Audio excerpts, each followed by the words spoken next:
Bernie Laving, Congregational Care Pastor here at Palma, Ceia United Methodist. Welcome to this week's PrayerCast. The psalm taken from the Revised Common Lectionary for this week following Pentecost is Psalm 8, a favorite of mine and perhaps for many of you. It is the first hymn of praise in the Psalms, and it is one of the only 6 hymns of praise for God's self-revelation in nature in the whole book of Psalms.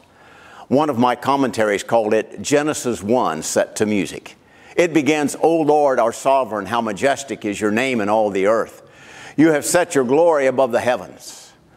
The psalmist then sees that in all of the earth, in the praise of little children that bewilders the mighty, in the nighttime skies of moon and stars, in animals, fish, and birds, in humankind, the crowning act of creation, created in God's own image, and even in their finiteness and fallibility, are given dominion over all of God's creation. God's majesty, God's glory, and honor are revealed. Within the past year, I have come to once again to see creation as I did growing up in the farming country of West Virginia. Oh, I still do my own lawn work, and I have my roses and orchids and violets and herbs. But here I am talking about the reality of majesty as I am seeing it when Cindy and I visit her daughter and son-in-law on their 10 acres down in Manatee County. They are raising cattle and have egg-laying hens and Sunday dinner chickens. The hawks come and sit, trying to figure out how to get to the chickens, and bluebirds search for nesting sites.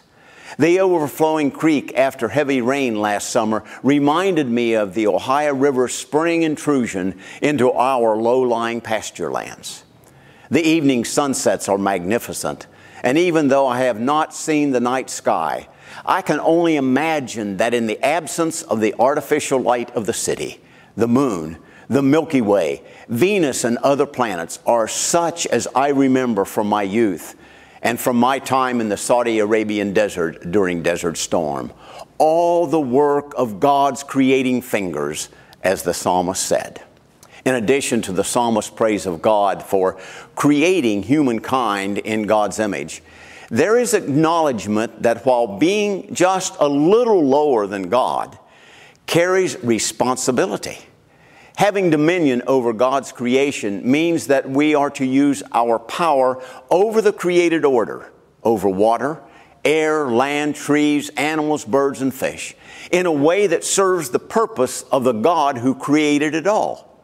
Unfortunately, as the psalmist's commentary interpretation says, quote, "Dominion has become domination, rule has become ruin. Subordination in the divine purpose has become subjection to human sinfulness." End of quote. We need only to look at what we humans are doing to creation: deforestation, pollution of air, land, and water, extinction of animal and plant life, to know that what we are doing surely cannot be in the divine plan and purpose of the Creator God for the created order. These are issues not only for our politicians at every level to discuss and make decisions about. These are fundamental moral and ethical issues for individual Christians and communities of faith, the church, to talk about and make decisions about lifestyles and being aware of our calling as God's highest order of creation, to care for, honor, and protect the earth.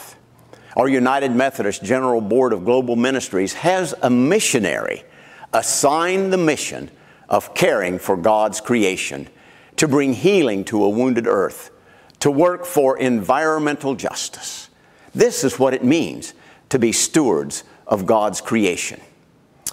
So, while we may marvel at, enjoy, and celebrate nature's beauty, let us also be about doing all we can do to preserve God's earth. The prayer today is adapted from John Bailey's A Diary of Private Prayer. Let us pray. Creator Spirit, give us today the heart and mind to rejoice in your creation. Forbid that we should walk through your beautiful world with unseeing eyes. Forbid that our hearts should ever be stolen away from the love of open acres and green trees.